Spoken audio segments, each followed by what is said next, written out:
السلام علیکم ورحمۃ اللہ وبرکاتہ۔ وعلیکم السلام ورحمۃ اللہ وبرکاتہ۔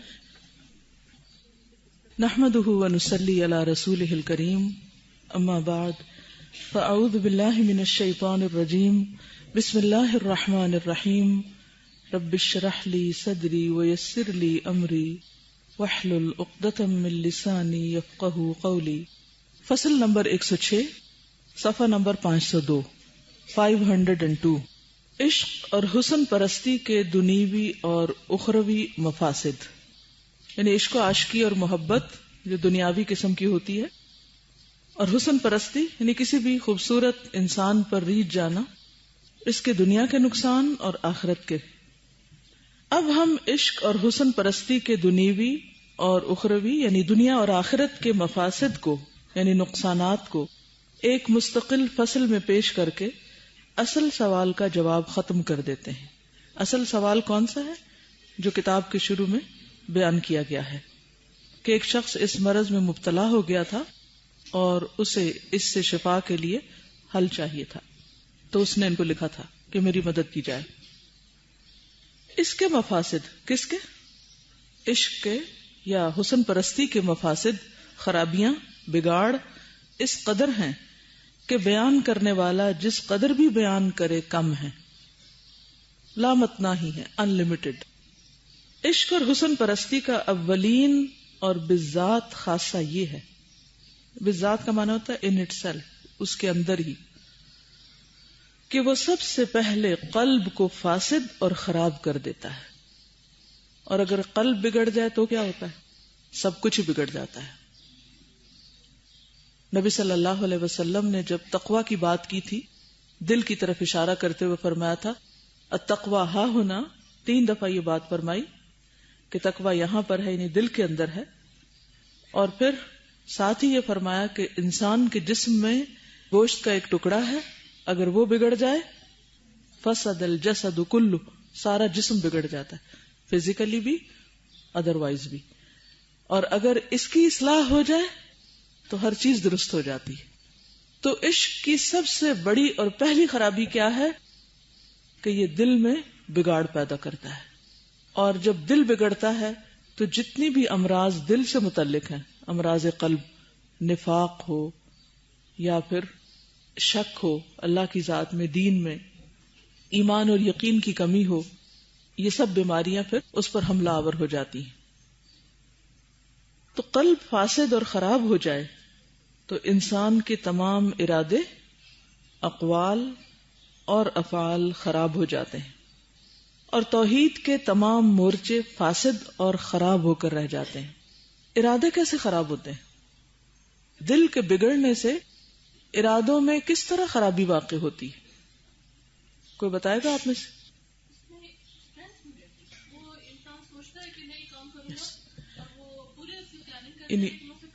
بالکل، ارادوں کی کمزوری لاحق ہو جاتی، ارادے بگڑتے ہیں یعنی ارادے کمزور ہو جاتے ہیں۔ کس چیز کے ارادے؟ نیکی کی طرف بڑھنے کے، خیر اور بھلائی کی طرف جانے کے، کوئی بھی اچھا کام کرنے کے۔ انسان ارادہ کرتا ہے، سوچتا ہے، نیت باندھتا ہے، اور پھر سستی کا شکار ہو جاتا ہے، یا اس کو اتنی اہمیت نہیں دیتا اور خود ہی باندھتا ہے، خود ہی توڑتا ہے، ارادوں کی تکمیل ہی نہیں کر سکتا۔ اقوال، قول بگڑتے ہیں، انسان کو اس مرض کو چھپانے کے لیے جھوٹ بولنے پڑتے ہیں، جھوٹ کی بیماری پیدا ہوتی ہے۔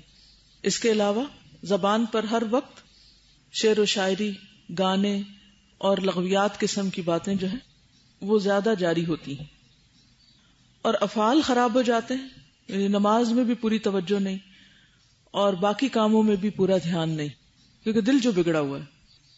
اور توحید کے تمام مورچے، کون سے ہیں مورچے؟ توحید کا جن چیزوں سے اظہار ہوتا ہے، توحید تو اللہ کو ایک ماننا ہے نا، اس کے مورچے کیا ہیں؟ یاد ہے آپ کو شیطان کے مورچے؟ پیچھے پڑھ چکے ہیں اسی کتاب میں۔ آنکھ، کان، زبان، یہ سارے کے سارے فاسد اور خراب ہو کر رہ جاتے ہیں۔ مرض عشق اور صورت پرستی کے متعلق 2 گروہوں کی حکایت اللہ تعالیٰ نے قرآن حکیم میں بیان کی ہے، یعنی لوطیوں کا قصہ، قوم لوط، اور عورتوں کا قصہ۔ حضرت یوسف علیہ السلام اور عزیز مصر کی بیوی کے عشق و محبت اور اس کی عیاری اور مکاری کا قصہ بیان کیا گیا ہے، اور ہر وہ حالت بیان کی گئی ہے جو اس بارے میں حضرت یوسف پر گزری۔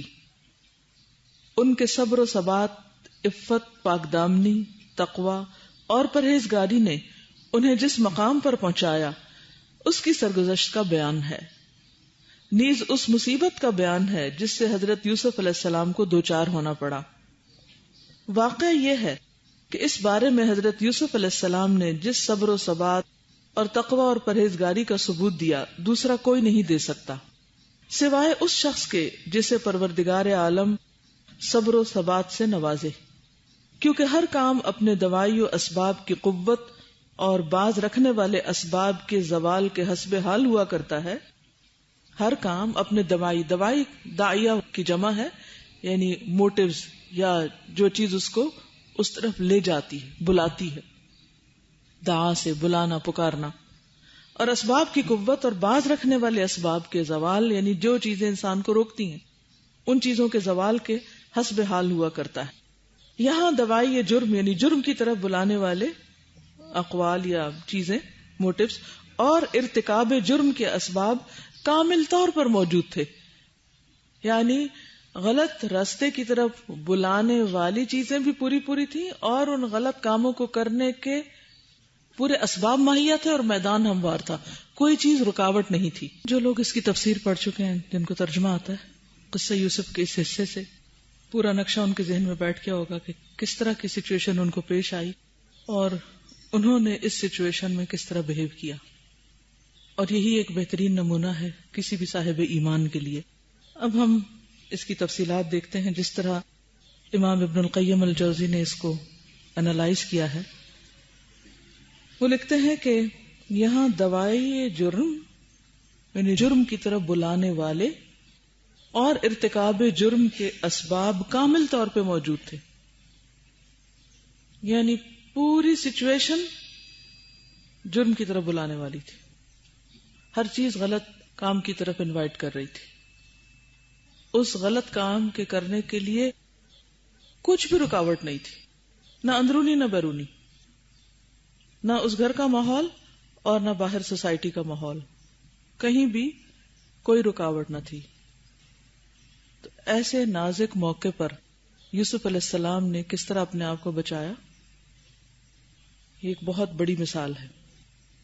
نمبر 1 لکھتے ہیں کہ مرد کی طبیعت اللہ تعالیٰ نے کچھ ایسی بنائی ہے کہ وہ عورت کی طرف اس طرح مائل ہوتا ہے جس طرح پیاسا آدمی پانی کی طرف۔ اللہ نے اسے تخلیق ہی ایسے کیا، اس کے اندر یہ چیز رکھ دی ہے۔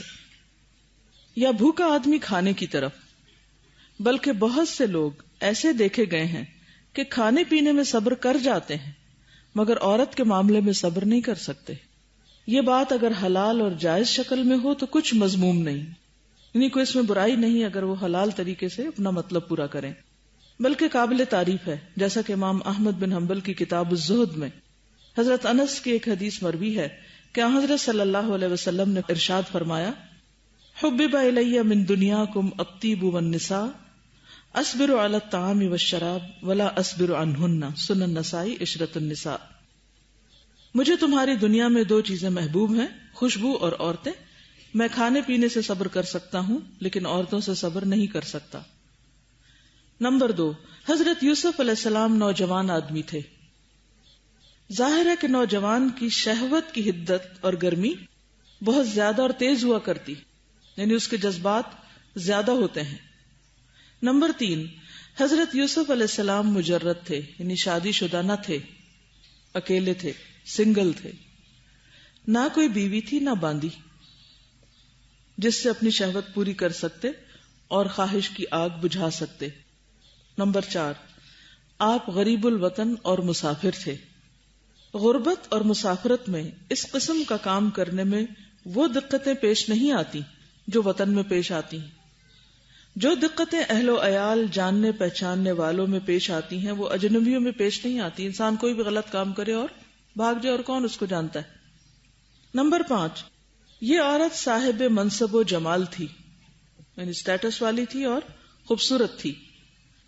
منصب و جمال کے ساتھ ساتھ اس کا شوہر اس کا مطیع و فرما بردار تھا اور ہر وقت اس کی رضا جوئی میں لگا رہتا تھا. یعنی شوہر بھی اس کی ہر خواہش پوری کرنے کو تیار تھا. نمبر 6، عورت اس فعل سے انکار نہیں کر رہی تھی بلکہ وہ خود حضرت یوسف علیہ السلام کو اس کام کے لیے مجبور کر رہی تھی. بعض آدمیوں کی طبیعت ایسی ہوتی ہے کہ عورت انکار کرے تو ان کی رغبت اس سے کم ہو جاتی ہے، پھر انہیں اس عورت میں اٹریکشن نہیں لگتی کیونکہ وہ اس میں اپنی ذلت اور توہین سمجھتے ہیں اور اس کے آگے جھکنے میں اپنی بے عزتی اور بے توقیری خیال کرتے ہیں. بہت سے آدمی ایسے ہوتے ہیں کہ انکار سے ان کی آتش محبت اور تیز ہو جاتی، جیسا کہ کسی شاعر نے کہا ہے، وَزَادَنِي كُلْفًا فِي الْحُبِّ أَن مَنَعَتْ أَحَبُّ شَيْءٍ إِلَى الْإِنسَانِ مَا مَنَعَ. اگر وہ منع کرتی ہے تو محبت کی تکلیف اور بڑھ جاتی کیونکہ جس چیز سے انسان کو منع کیا جاتا ہے وہ اسے زیادہ محبوب ہو جاتی.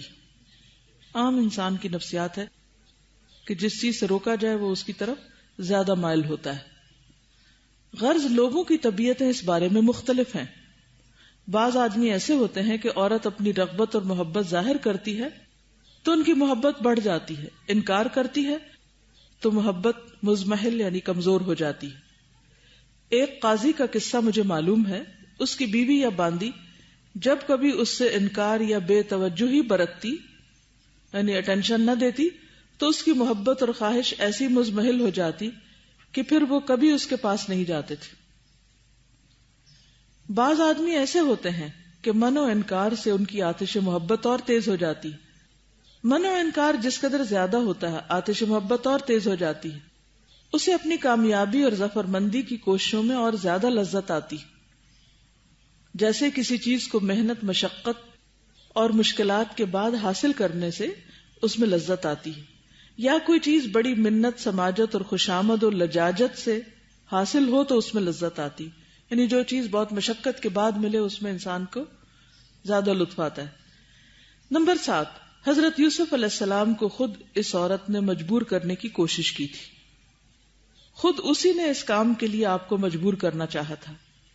اس لیے بیان طلب و سوال، منت، سماجت اور خوشامد و لجاجت کی ضرورت ہی نہ تھی.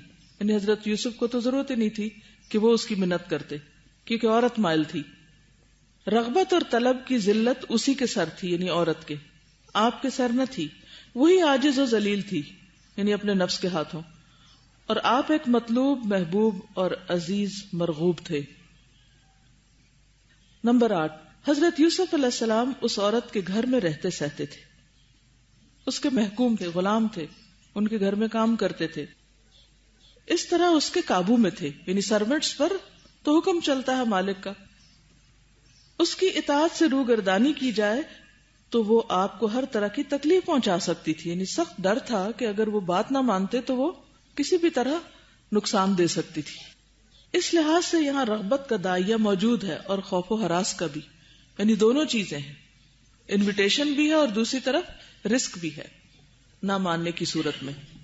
نمبر 9، یہاں اس بات کا بھی کوئی خوف اور ڈر نہ تھا کہ خود یہ عورت یا دوسرا کوئی آدمی اس راز کو افشا کر دے گا، کیونکہ وہ خود ہی یہ کام کرنا چاہتی تھی اور اس کی خواہش مند تھی. اس کام کے ارادے سے اس نے اپنے دروازے بند کر دیے تھے اور تمام رقیبوں اور نقیبوں کو وہاں سے الگ کر دیا تھا. رقیب جو واچ کرتے ہیں، واچ مین کہہ لیں، یا جو کسی بھی طرح سے کوئی حسد کر سکتے تھے یا ان کو کوئی گراں گزر سکتی تھی بات. اور نقیب نقب لگانے سے، یعنی سوراخ سے کوئی جھانک کے دیکھے، ان سب کو ایک طرف کر دیا تھا. یعنی کسی کے دیکھنے، جھانکنے اور کسی بھی طرح اس بات تک پہنچنے کے کوئی چانسز نہیں تھے. نمبر 10، حضرت یوسف علیہ السلام اس عورت کے غلام اور مملوک تھے. ہم وقت گھر میں رہتے تھے، ہر وقت اندر جاتے آتے تھے، کوئی پردہ وغیرہ تو نہیں تھا. ہر وقت اس کے حضور میں رہا کرتے تھے. یعنی جب بھی وہ عورت طلب کرتی تو وہ آ جاتے کام کے لیے. بات سننا لازم تھی کیونکہ غلام تھے. ان پر اس قسم کا شبہ نہیں کیا جا سکتا تھا. عورت کی جانب سے اس خواہش کے اظہار سے پہلے بھی آتے جاتے تھے. یعنی جب اس نے اپنا انٹرسٹ شو کیا تو پہلے بھی وہ وہاں آتے جاتے تھے اور ہر طرح امین سمجھے جاتے تھے، امانت دار تھے. ظاہر ہے یہ بات اس کام کے لیے ایک قوی ترین داعیہ ہے. جیسا کہ اشراف عرب کی ایک شریف خاتون سے کسی نے پوچھا کہ کس بنا پر تو نے زنا کا ارتکاب کیا؟ اس نے جواب دیا فساد اور خرابی قریب تھی، یعنی مواقع ملے ہوئے تھے، یہ مطلب ہے، اور راتیں کالی تھی، یعنی اندھیرا تھا، کوئی دیکھنے والا نہیں تھا، راز افشا نہیں ہو سکتا تھا، یعنی یہ آدمی میرے بستر کے قریب ہی سویا کرتا تھا اور اندھیری راتیں ہماری پردہ پوشی کرتی.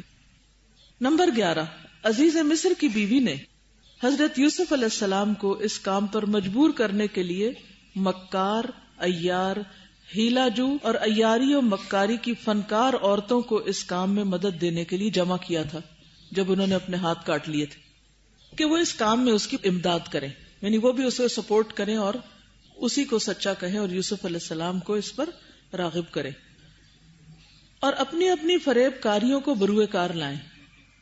اس نے حضرت یوسف علیہ السلام کو ان کے سامنے پیش کیا اور اپنی ناکامی اور نامرادی کی ان کے سامنے شکایت کی. ان سے امداد کی خواہاں ہوئی کہ وہ اس کو سپورٹ دے، سپورٹ گروپ بنایا اس نے.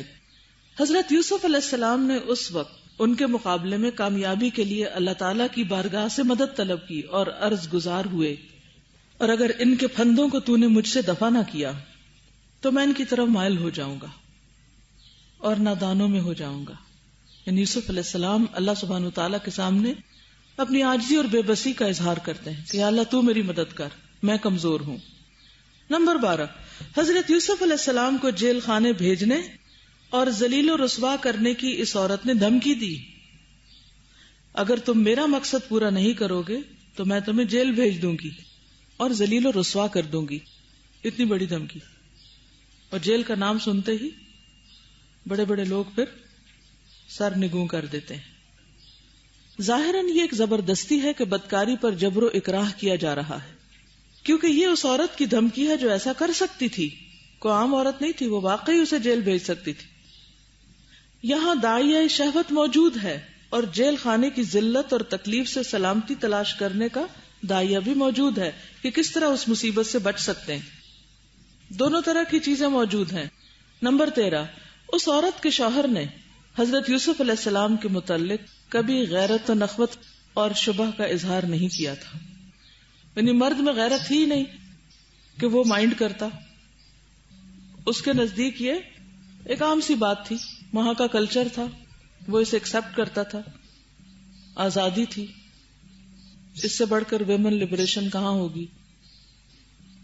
تو جو اس عورت کا شوہر تھا اس نے کبھی کسی قسم کی غیرت کا اظہار نہیں کیا تھا جس سے یہ خیال کیا جائے کہ دونوں میں تفریق اور جدائی پیدا کی جائے گی اور ایک سے دوسرے کو علیحدہ کر دیا جائے گا. بلکہ جب بیوی کا معاملہ تش تش بام ہو جاتا ہے، یعنی راز افشا ہو جاتا ہے، اس وقت وہ حضرت یوسف کو خطاب کر کے کہتا ہے یوسف اعرض عن هذا، یوسف اسے جانے دو، جسٹ اگنور کر دو. حالانکہ شہادت مل گئی تھی کہ یوسف معصوم ہے اور قصور سارا عورت کا ہے.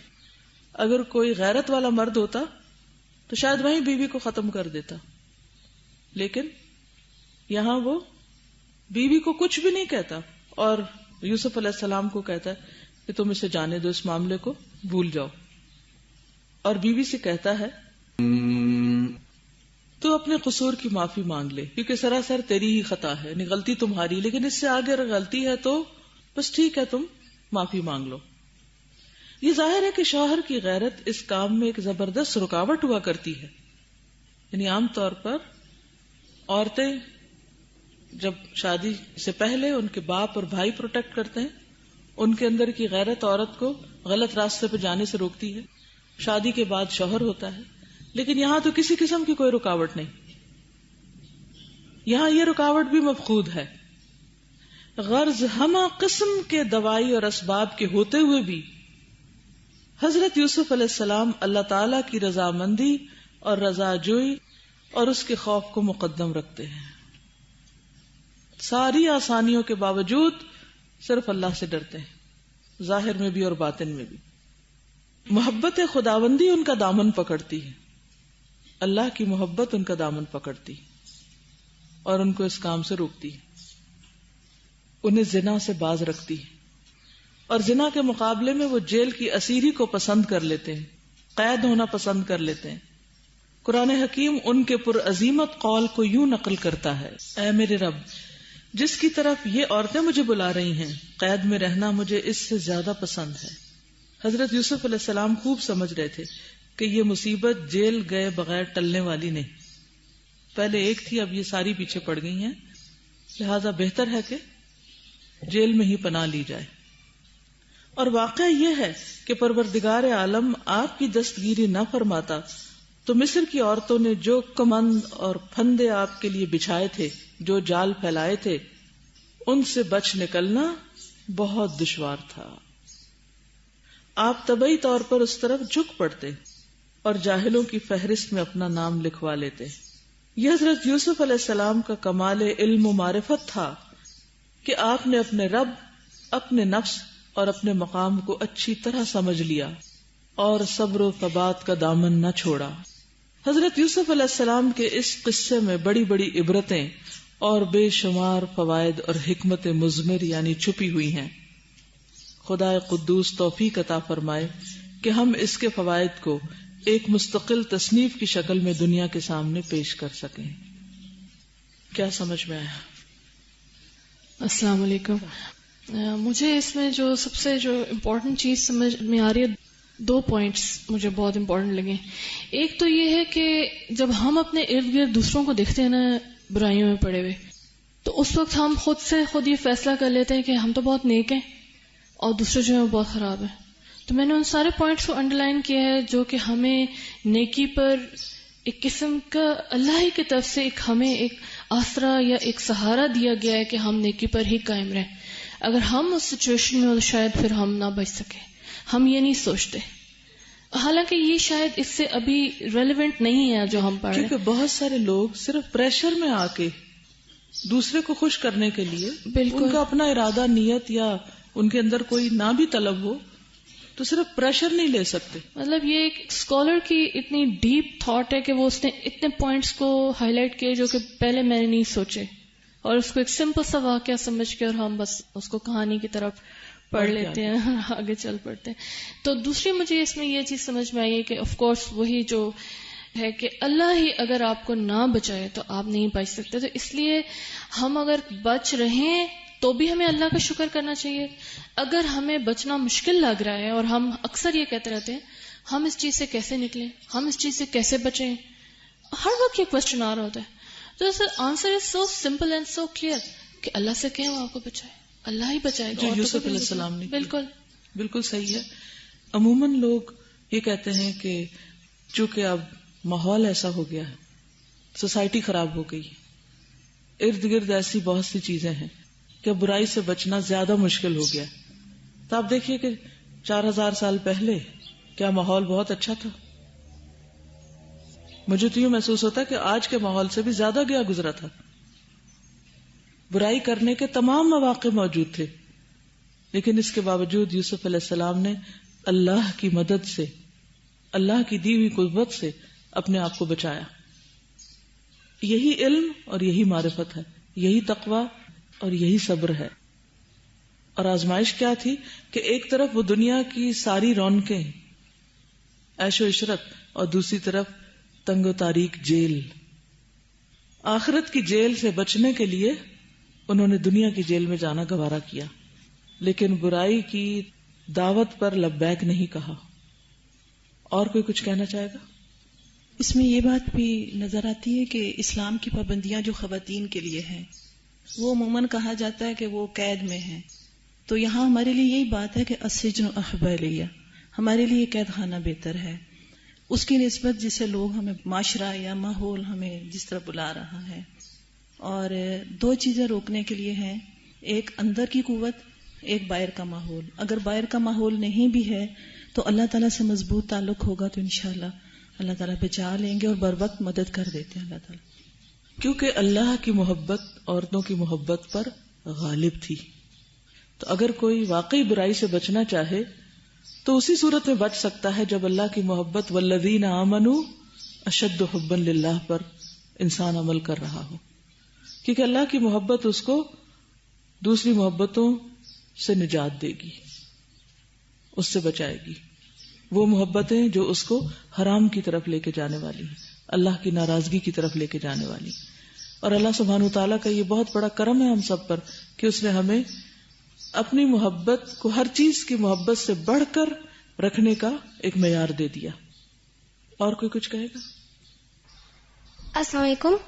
The one thing I really liked is that آپ پہ چاہے دوسرے لوگ کتنی بھی ریسٹرکشنز وغیرہ لگاتے رہے، آپ تب تک بدل نہیں سکتے جب تک آپ خود نہیں چاہتے. اور اگر آپ کو کوئی غلط کام کی طرف پوری دنیا بھی بلا رہی ہے، اگر آپ اللہ تعالیٰ سے اتنی محبت کرتے ہیں اور آپ اندر سے اتنے اسٹرانگ ہیں تو آپ اس سائڈ پہ نہیں جاتے. اور یہ ہم سب کے لیے ایک بہت ہی امپورٹنٹ چیز ہے، کیونکہ آج کل کا ماحول ایسا ہے کہ ہم لوگوں کو ہر کوئی کھینچ رہا ہے، ادھر آ جاؤ ادھر آ جاؤ، لیکن ہم لوگوں کو خود سوچنا ہے نہیں، ادھر جا کے ہمیں جہنم کی آگ میں گرنا ہے کیا، یا ہمیں جنت کی طرف جانا ہے. تو یہ سوچنا چاہیے. السلام علیکم. وعلیکم السلام. السلام علیکم. ایک چھوٹی سی بات اس میں کہ نا حضرت یوسف علیہ السلام کا شروع سے بھی اگر واقعہ دیکھیں نا، صرف یہ انسیڈنٹ نہیں، اس سے پہلے بھی ان کے بچپن سے جو کچھ ہوا، جو ان کی کنسسٹنسی ہے نا اس میں فرق نہیں آیا.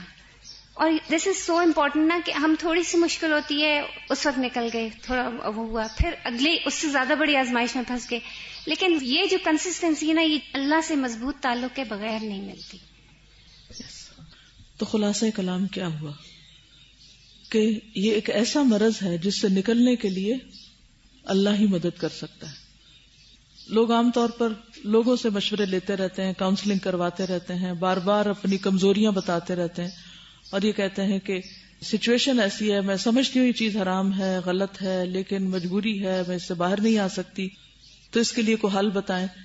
لیکن کوئی حل نہیں ہے جب تک کہ انسان نمبر 1 خود ارادہ نہ کرے کہ اس نے اس برائی سے نکلنا ہے، اور نمبر 2 واقعی رو کر اللہ کو نہ پکارے اور اس سے مدد نہ مانگے، کیونکہ دل اسی کے ہاتھ میں ہے، وہی بدل سکتا ہے، وہی مدد دے سکتا ہے. لیکن وہ کس کو ہدایت دیتا ہے، وہ کس کو مدد دیتا ہے؟ جو انسان خود بھی کوشش کرتا ہے. والذین جاہدوا فینا لنہدینہم سبلنا، جو ہمارے راستے میں جد و جہد کرتے ہیں ہم ان کو راہ دکھاتے ہیں. اور پھر آپ دیکھیے کہ یہاں پر اس عورت کے واقعے میں ضروری نہیں کہ صرف ان میرڈ ینگ گرلز میں یہ بیماری ہو سکتی ہے، کسی شادی شدہ عورت میں بھی یہ مسئلہ ہو سکتا ہے، یہ خرابی کہیں بھی ہو سکتی، اور اس میں کسی قسم کا کوئی جواز نہیں انسان دے سکتا. بعض لوگ اس لیے یہ خرابیاں کرتے رہتے ہیں کہ شادی جو نہیں ہے، آخر ہمارے بھی کچھ جذبات ہیں، ہمارا بھی کچھ حق ہے، اس لیے ہم جو چاہیں کریں. وہ اس طرح کی جھوٹی تسلیاں دے کے اپنے غلط کاموں کو جائز قرار دے دیتے ہیں. جن کی شادی ہوتی ہے وہ کچھ اور بہانے کر لیتے ہیں کہ ہمیں شوہر کی طرف سے وہ توجہ نہیں ملی جو ملنی چاہیے تھی، اس لیے ہم جو چاہیں غلط کام کریں. تو بہرحال ہمیشہ سوچنا یہ چاہیے کہ ہماری یہ دلیلیں اور تعویلیں کیا اللہ کو مطمئن کریں گی، اس کے ہاں قابل قبول ہوں گی؟ اگر نہیں تو پھر انسان کو اس بلا اور مصیبت سے باہر آنا ہے. سبحانک اللہم و بحمدک نشہد ان لا الہ الا انت نستغفرک و نتوب الیک. السلام علیکم و رحمۃ اللہ وبرکاتہ.